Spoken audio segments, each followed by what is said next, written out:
রামু, রামু। হ্যাঁ বলুন ম্যাডাম। আমার জুতোটা এখনো পালিশ হয়নি কেন? আমার জুতোটা এখনো পালিশ হয়নি কেন? এই কাজটা তো আমি রাসেলকে দিয়েছিলাম।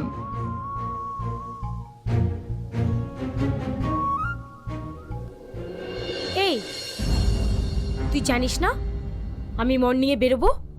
আমার জুতোটা এখনো পালিশ হয়নি কেন? স্যার আমাকে বাজারে পাঠিয়েছিল।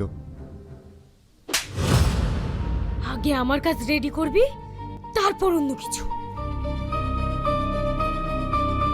এদের দিয়ে যদি একটা কাজ হয়, যা তাড়াতাড়ি জুতোটা পরিষ্কার করে দে।